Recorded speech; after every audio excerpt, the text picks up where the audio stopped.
Merci Seigneur Jésus pour cette opportunité que tu nous donnes encore ce soir. Nous sommes dans œuvre du sang de Jésus-Christ, ministère international du mariage. Seigneur, nous te disons merci. Merci parce que tu es avec nous. Merci, cher Saint-Esprit, parce que tu nous donnes ce qui vient de Dieu. Tu nous donnes ce qui sort du profondeur de notre Dieu. Merci parce que nous savons, tu es là pour nous enseigner, nous corriger et nous convaincre. Merci l'Esprit de Dieu parce que tu ne peux jamais nous abandonner. Merci pour tout ce que tu vas faire ce soir pour les enfants de Dieu. Merci au nom de Jésus-Christ. Notre thème c'est aide, couronne et aide, maladie.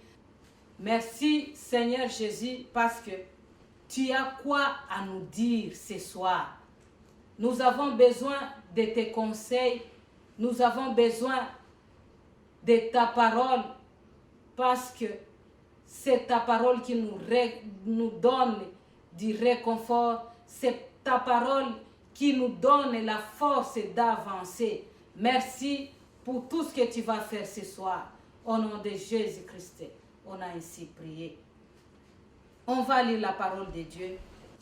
Gloire et louange te soit rendue, Jésus. On va lire dans Proverbe 12, verset 4. La parole de Dieu nous dit, une femme vertueuse est la couronne de son mari, mais celle qui fait honte est comme la carie dans ses os. L'autre fois, on avait parlé que Dieu, c'est lui qui nous a donné le mariage comme institution.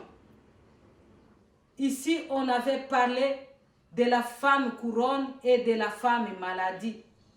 Mais on a dit qu'on ne peut pas parler de la femme couronne ou maladie sans parler de Salomon qui avait écrit ces proverbes.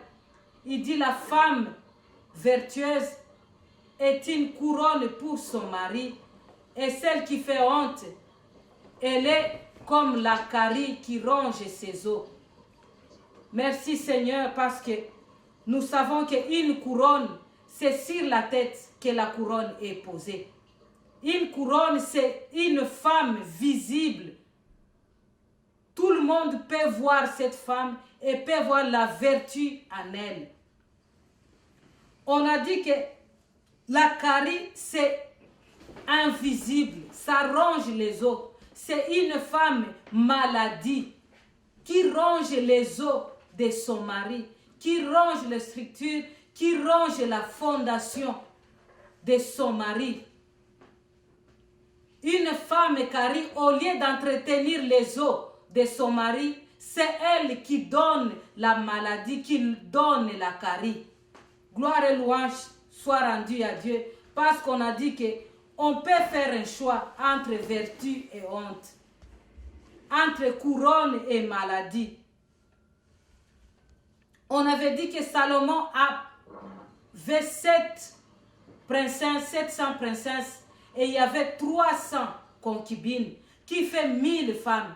Et les autres que Salomon avait n'étaient pas comptées. Ici, on parle de 1000 femmes. Et quand on parle de ces 1000, c'est Salomon lui-même qui nous a donné ces versets dans Proverbe 12, verset 4. Qu'une femme vertueuse, c'est la couronne de son mari. Et une femme qui fait honte, c'est elle la carie dans les os de son mari. Gloire et louange te soit rendue, Jésus, parce qu'on a dit que la vertu, c'est la qualité spirituelle et morale. C'est ça, c'est que nous parlons. Nous savons, une femme, quand on dit que c'est une femme vertueuse, elle a des qualités spirituelles, elle a des qualités morales. Gloire et louange te soit rendue, Jésus-Christ, parce qu'aujourd'hui, on va parler de la femme, de l'homme, des porteurs de la couronne. Parce que le mois qui est passé, on avait parlé de la femme, celle qui est vertueuse et celle qui est maladie, qui ronge les os.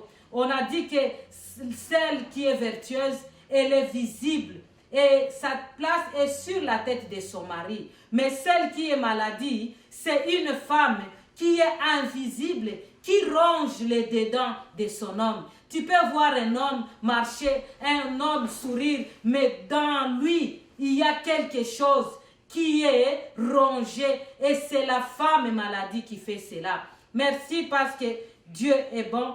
Aujourd'hui, on va parler du porteur de la couronne. Le porteur de la couronne et les malades.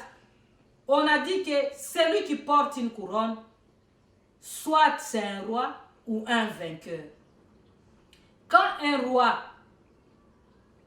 porte une couronne, ce n'est pas qu'il a travaillé, ce n'est pas qu'il a fait des efforts. Non, c'est à partir de sa lignée.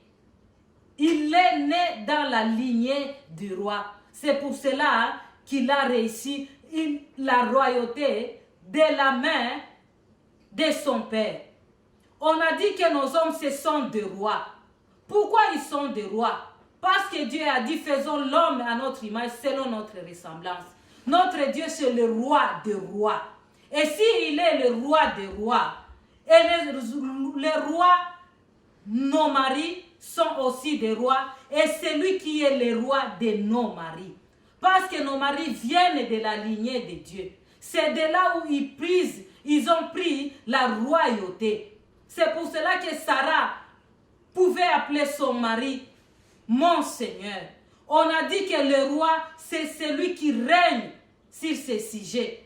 On a dit que le roi, c'est celui qui a le dernier mot sur ces sujets. On a dit que le roi, c'est celui qui veut que ces sujets se comportent, que ces sujets soient des sujets qui vont lui donner gloire. Parce que personne ne peut avoir les sujets machons,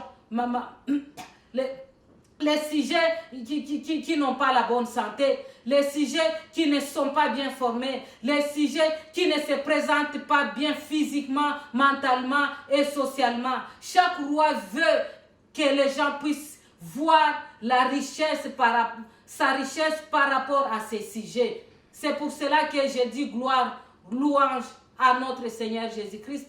Parce que lui, il ne veut pas que ces rois soient des rois mendiants, soient des rois qui manquent de rien. Il nous a tout donné. Et il a même donné au roi une aide qui est la femme. Gloire et louange te soit rendue. Si tu es la fille de Sarah, laisse-moi te dire que ton mari, il est roi. Il doit régner et il est Seigneur. Comme Sarah lui-même appelait son mari mon Seigneur. Et toi, je te donne aussi quelque chose de plus dans ton ménage. Il n'est pas seulement chéri, ton mari. Il n'est pas seulement chou. Il n'est pas seulement bébé. Mais il est aussi roi. Il est aussi Seigneur. Comme Sarah appelait son mari. Et ce n'est pas un péché d'appeler ton mari roi. Parce que tu connais de là où il vient. Ce n'est pas un péché de l'appeler Seigneur.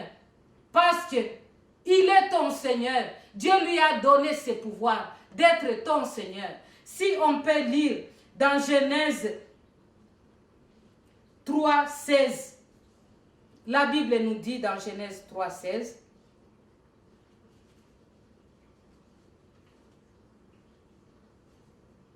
je vais lire au nom de notre Seigneur Jésus-Christ. Il dit à la femme, j'augmenterai la souffrance de tes grossesses. Tu enfanteras avec douleur et tes désirs se porteront vers ton mari, mais il dominera sur toi. Gloire et louange te soit rendue, Jésus, parce que tu as fait que nos désirs soient tournés vers nos maris. Merci Seigneur, parce que un Seigneur qui ne domine pas, ce n'est pas un Seigneur. Un roi qui ne domine pas, ce n'est pas un roi. C'est pour cela, nos mamans, je vais vous dire quelque chose. Que quand tu laisses ton mari te dominer, quand tu laisses ton mari, quand tu laisses tes désirs se tourner vers ton mari, laisse-moi te dire que le mari va bien être à sa place. Parce que toi, tu es celle que Dieu a mis à être dominée par lui et que tes désirs se tournent vers lui. Laisse-moi te dire quelque chose, Marie, n'abandonne jamais le travail que Dieu t'a donné. De dominer sur ta femme et de faire tout ce qu'il faut pour que tu puisses la donner tout ce qu'elle veut. Parce que quand le désir de la femme n'est pas tourné vers son mari, regarde ce qui se passe. Quand ta femme a quelque chose, elle a besoin de quelque chose, si elle demande à son frère, laisse-moi te dire que c'est son frère qui va commencer à dominer sur elle. C'est son frère qui aura toujours les derniers mots par rapport à ce que ta femme doit faire, par rapport aux décisions dans sa vie, par rapport à ton ménage, par rapport à ton mariage. Parce que c'est la main qui donne, et oh que c'est caron, c'est la main qui exige beaucoup de choses. Laisse-moi te dire quelque chose, la main qui donne, c'est la main qui contrôle, c'est la main qui domine, c'est la main qui a un mot, un tout dernier mot. Si ta femme est toujours derrière sa mère pour que sa mère puisse faire quelque chose, laisse-moi te dire que ton respect, même devant ta belle famille, va vraiment tomber très bas. Parce que c'est eux qui vont commencer à supporter leur enfant comme si elle était encore chez eux. Donc, la femme peut obéir facilement à une mère qui la donne à manger, qui la donne les habits, qui la donne de l'huile, qui la donne quoi se vêtir, qui donne les minervales pour ses enfants. C'est normal que les belles mères puissent avoir des mots dans vos familles parce que vous avez abandonné. Vous avez abandonné ce qu'il faut faire pour la famille. Vous avez abandonné ce qu'il faut faire pour vos femmes. Quand le désir de la femme ne se tourne plus vers son mari, ça se tourne maintenant vers son frère, vers sa famille, vers sa mère. Laisse-moi te dire que un jour on dira à ta femme, divorce de cet homme parce que c'est quelqu'un qui est incompétent. Ça c'est vrai. Quand tu ne le fais plus, tu es vraiment incompétent.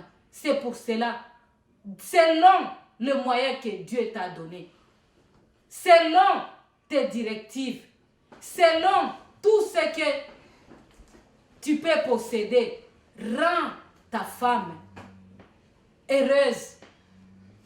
Être heureuse, ce n'est pas l'argent. Être heureuse, ce sont des techniques qu'il faut appliquer. C'est un comportement qu'il faut prendre. Ce sont des paroles, c'est le dialogue, c'est être ensemble. C'est ça, une vie heureuse. Regardez dans une même direction, communiquer, parler ensemble. C'est ça, avoir un ami, un mari, ami. C'est différent d'avoir un ami, un mari voisin. Laisse-moi vous dire qu'on n'a pas besoin de mari voisin, nous les femmes mariées. On a besoin de maris amis dans nos vies pour qu'on puisse aller de l'avant. Gloire et louange te soit rendue, Jésus. On a nos rois qui sont là, nos maris. On a nos seigneurs qui sont là. Et que les désirs de la femme se tournent vers leur mari. Laisse-moi te dire, si tes désirs se tournent vers un mari d'autrui, c'est là où l'infidélité est entrée dans beaucoup de ménages. Tu veux pas demander à ton mari soi-disant qu'il ne va pas te donner ou il n'en a pas. Tu vas demander au mari des autres. Ou tu vas demander à l'ami de ton mari. Laisse-moi vous dire, les femmes, que c'est une avance déjà que tu as fait. Quand un mari de ta copine te donne quelque chose que tu lui as demandé, un jour il va te demander de coucher avec lui et tu ne vas pas refuser. Laisse-moi vous dire que le mariage, ce n'est pas partager les femmes. Non. Le mariage, ce n'est pas changer les femmes. Non. Le mariage, c'est un homme et une femme. Parce que dans le royaume des cieux, personne qui sera appelé adultère ici ne peut hériter le royaume des cieux. Gloire et louange te soit rendue, Jésus-Christ de Nazareth. Parce que beaucoup de femmes croient que c'est par rapport au sexe qu'elles peuvent avoir même des promotions au travail. Laisse-moi vous dire que vous faites manger à votre postérité l'argent de la prostitution et vous voulez que vos enfants progressent. Malheur à vous. Parce que les enfants qui mange le fruit de la prostitution ne peut jamais progresser, sauf si la grâce de Dieu est sur cet enfant-là, sauf s'il se convertisse et s'il court vers Jésus pour qu'il ait la vie. Nos familles, dans nos familles, on a beaucoup de choses qui mettent nos enfants en danger. La première chose, c'est ça, la prostitution des femmes mariées. Vous êtes mariés, vous êtes plus que les femmes qui n'ont pas de mari et qui cherchent les maris. Même si on a beaucoup d'argent, laisse-moi vous dire qu'on peut avoir beaucoup d'argent plus que son mari. Mais on met tout ensemble. On décide ensemble. On va de l'avant ensemble. Ce n'est pas l'argent qui va faire que tu sois en dehors de la volonté de Dieu. Ou ce n'est pas parce que tu en manques que tu vas chercher dehors, soit disant que je vais chercher parce que je vais paraître comme la voisine. Non, la voisine a son mari et toi aussi tu as ton mari. Il ne faut pas regarder là où tu ne peux pas regarder parce que tu cherches plus que ce que ton mari te donne. Je te dirais que d'être contente de ce que Dieu vous donne dans votre mariage. Parce qu'il nous donne petit à petit. Et là, il va nous donner beaucoup plus. Parce que la persévérance paye toujours. Une femme infidèle, laisse-moi vous dire qu'il n'y a pas de persévérance dans les mariages. Là, tu te dis, je vais chercher autrement. On ne cherche pas autrement dans les mariages. Comment Dieu va te rémunérer? Comment il va te payer? Si tu te dis que tu vas chercher autrement, on n'aide pas Dieu. On n'aide pas Dieu. Une femme infidèle, une femme adultère, c'est une carie dans les os de son mari. Une femme heureuse, c'est une carie dans les os de son mari. Et les rois n'ont pas besoin de ça. Les seigneurs, nos maris, n'ont pas besoin de ça. Le roi est honoré et le seigneur, il est honoré. Et n'oubliez pas que nous sommes des aides pour nos maris. Des aides semblables à eux. Gloire et louange soient rendues à notre Dieu. Ici, on va parler de quelque chose que Dieu a voulu qu'on puisse partager. On a dit que nous pouvons avoir des chefs. Il y a des chefs méchants comme Nabal. Là, je ne peux pas vraiment dire le contraire. Nos maris, ce sont des chefs. Mais si tu es tombé sur un mari méchant, laisse-moi te dire quelque chose, il faut prier. Parce que Dieu change la méchanceté en douceur. Il sera un gentil homme. Il sera un homme que toi-même tu vas être fier de lui. Mais si tu te dis c'est un homme méchant, moi je vais aller chez moi, laisse-moi te dire que tu ne sais pas ce qu'il est en train de faire dans le ménage. Quand Dieu te montre la faiblesse de ton mari, ce n'est pas une porte qui s'ouvre pour que tu puisses fuir. Mais c'est le temps de prière qui s'augmente pour que tu puisses encore te cacher pour prier, pour que Dieu puisse venir en aide. Merci parce qu'il y a les hommes gentils, il y a les hommes méchants. Et nous, comme nous sommes les femmes dans nos ménages et nos rois, nous les avons pour que nous ayons de l'avant. Laisse-moi vous dire les hommes, vous pouvez avoir une décision. La façon dont vous nous parlez, la façon dont vous nous communiquez vos décisions, ce n'est pas une bonne façon souvent.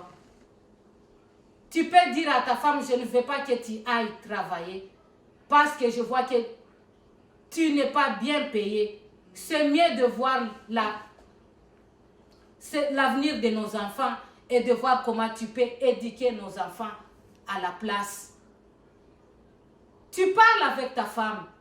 Tu l'as dit ce qu'il faut faire. Tu l'as dit ce que tu vois qu'il faut qu'elle fasse. Et la décision, c'est à toi. Mais il y a un autre mari qui peut dire à la femme, maintenant, je ne veux plus que tu ailles au travail. C'est fini, c'est moi qui dis ça. C'est moi le mari ici, tu dois obéir. Non, ça, ce n'est pas un bon mari. Vous n'êtes pas des maris Nabal. Non, vous êtes des maris comme Jésus-Christ. Il parle doucement avec sa femme. Il communique bien avec sa femme, avec douceur et avec amour.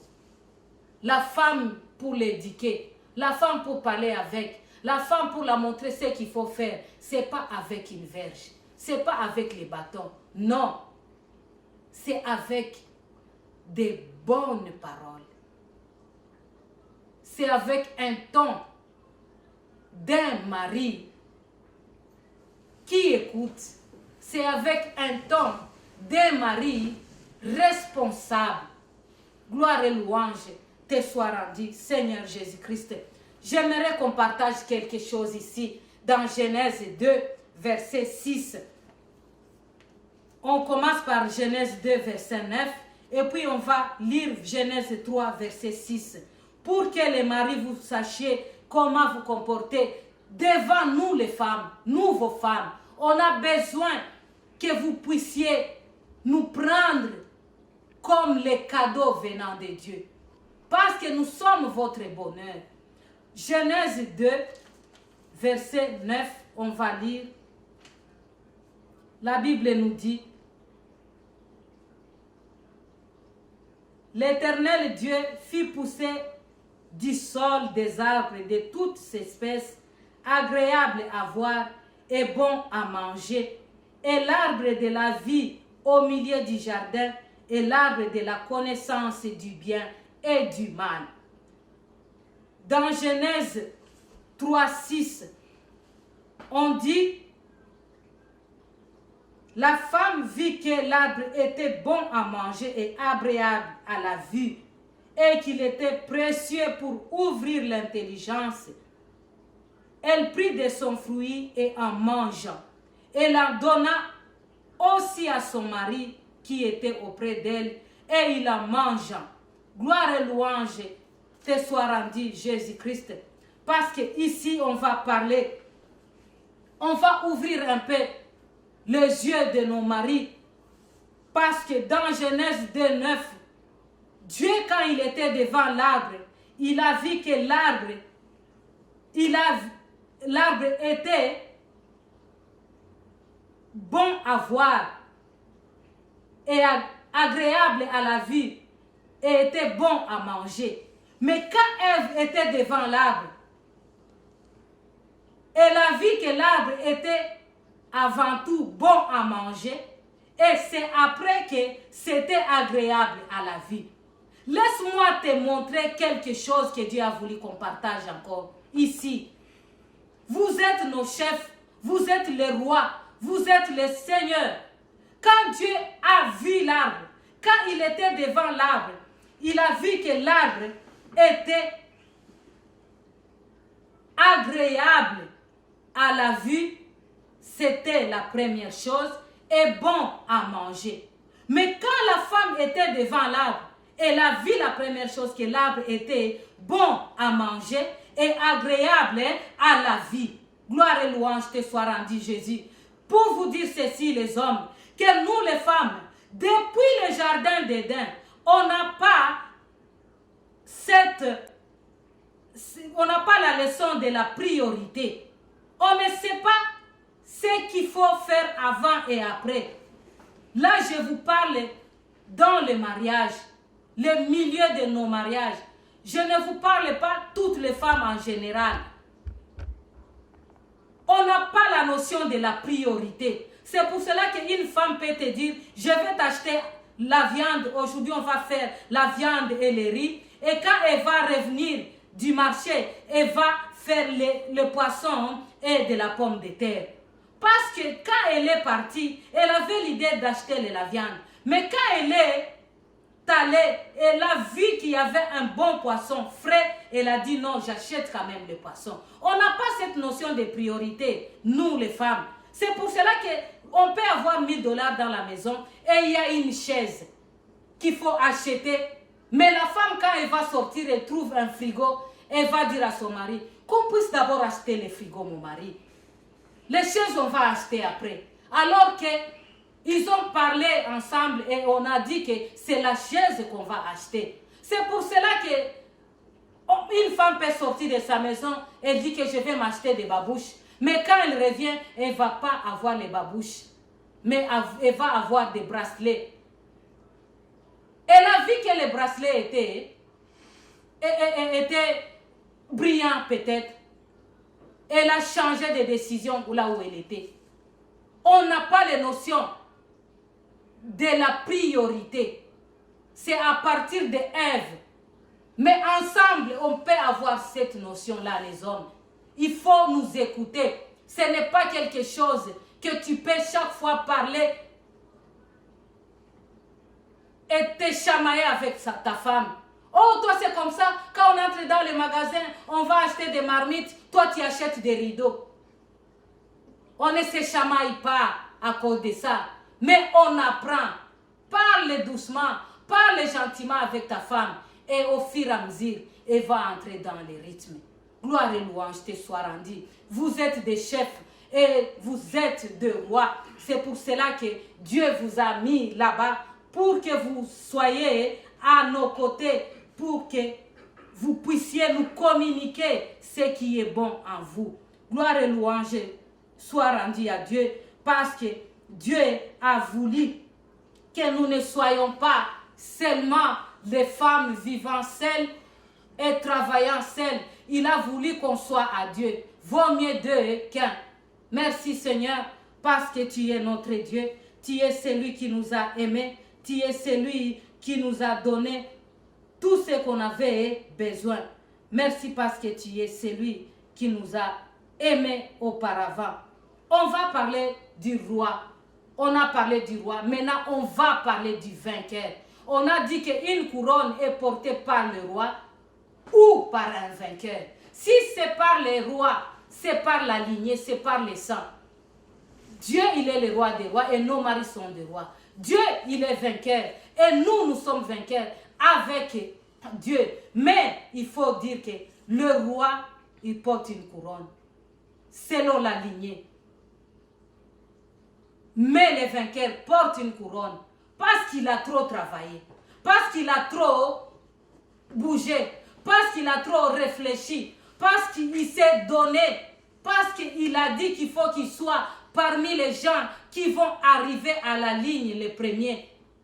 Gloire et louange te soit rendue. Une couronne, le vainqueur a une couronne, le vainqueur a un prix, le vainqueur a une médaille. C'est ça ce que le roi porte une couronne et le vainqueur porte une couronne ou des médailles ou quelque chose autre, le prix ou l'argent. Et nous, les femmes, nous sommes là pour que nos maris aient au moins une couronne par rapport à la lignée, comme roi, comme seigneur, ou par rapport à comme un athlète. C'est pour cela les hommes, n'abandonnez pas votre tâche d'aller chaque fois, de sortir et de rentrer et amener quelque chose pour la famille. Parce que c'est ça aussi être vainqueur. Quand vous sortez et vous rentrez le soir, vous êtes des vainqueurs. Parce que je sais qu'il y a les hommes qui sortent et qui ne rentrent pas. Un homme qui part, peut-être il part, il va revenir 3 jours après, soit disant qu'il était en mission. Et il n'a pas été en mission. Il a été embrouillé quelque part avec quelque chose, avec d'autres personnes. Gloire et louange te soit rendue, Jésus. Parce que nos maris rentrent chaque soir chez nous. Ce sont des vainqueurs. Ils ont travaillé. Ils ont tout fait. Ils ont parti chercher pour que nous soyons des bénéficiaires. Et chaque soir, ils rentrent épuisés, fatigués. Mais ils rentrent comme des vainqueurs dans nos maisons. Gloire et louange te soit rendue, maman. Je te dis que tu as un vainqueur chez toi. Il faut le prendre comme un vainqueur parce que chaque jour, à chaque pas, à chaque seconde, il est quelqu'un qui peut être troublé par-ci, par-là, par les choses qui l'entourent, par des personnes qui l'entourent, par beaucoup de choses. Gloire et louange, je te sois rendu, maman, parce que quand ton mari revient le soir, remercie Dieu, dis merci Seigneur, parce que mon mari a vaincu encore. Merci pour tout ce que Dieu fait pour nous. On a dit que nos maris, ce sont nos chefs. Il est le corps du Christ et Christ est son chef. Et nous sommes les corps de nos maris, c'est lui la tête. Laisse-moi vous dire que c'est la tête qui a le cerveau. Et c'est le cerveau qui communique même nos actes, même nos mouvements. Tout ce qu'on fait, c'est le cerveau qui communique à tous les corps. C'est pour cela que je te dis quelque chose, ma chère, que le corps et la tête doivent travailler ensemble. Si ça ne travaille pas ensemble, c'est quelque chose de terrible qui peut arriver. Comme 1 Corinthiens 11, verset 3 nous dit, on va lire au nom de Jésus-Christ de Nazareth. On n'a pas beaucoup de temps, mais on va quand même lire. Je veux cependant que vous sachiez que Christ est le chef de tout homme, que l'homme est le chef de la femme et que Dieu est le chef de Christ. Gloire et louange te soit rendu, Jésus, parce qu'aujourd'hui tu as voulu qu'on sache encore que nos maris ce sont les chefs et que toi, ton chef c'est Christ. Et le chef de Christ, c'est le Dieu Tout-Puissant. Merci parce que nous savons que le corps se prépare et s'entraîne. Il bouge et travaille dur pour que la tête reçoive une couronne. Et quand le corps travaille de ce que la tête a communiqué. C'est pour cela quand une femme travaille seule, sans que la tête ne puisse pas communiquer, il y a toujours des dégâts. La tête a le cerveau. C'est le cerveau qui communique à tous les corps et approvisionne et planifie. Le corps travaille de ce qu'il reçoit comme consigne de la tête, comme consigne de l'homme. C'est ça ce que le corps fait. Et quand c'est le contraire, c'est quand il y a lutte entre l'homme et la femme. Si le corps ne reçoit plus des consignes de la tête, c'est là où il y a lutte entre l'homme et la femme. Il y a lutte, il y a ce que moi je dis que l'homme veut établir son règne, mais le corps qui est le corps de la femme ne veut pas que l'homme puisse régner sur elle. Donc, la lutte est là pour établir l'ordre. Et quand il y a une lutte, et c'est les conséquences qui viennent, c'est la maladie qui vient. Et quand chaque fois l'homme lutte pour que son corps fasse ce que la tête lui dit de faire, pour que sa tête communique, c'est là d'où vient la maladie. Et l'homme est appelé un homme malade. C'est là où il y a des troubles, des maladies cardiovasculaires. Et c'est là où il y a le gastrite qui ronge l'estomac de l'homme. C'est là où il y a des maladies mentales. L'homme ne sait plus quoi faire, commence à parler partout où il passe. Il commence à parler de sa vie par-ci, par-là. C'est parce que la maladie est entrée. C'est parce qu'il y a une lutte qui est là. Gloire et louange te soit rendue. Parce que le corps, quand le corps ne communique plus avec la tête, il y a le dysfonctionnement total. Et ce n'est pas ça le ménage que Dieu nous demande.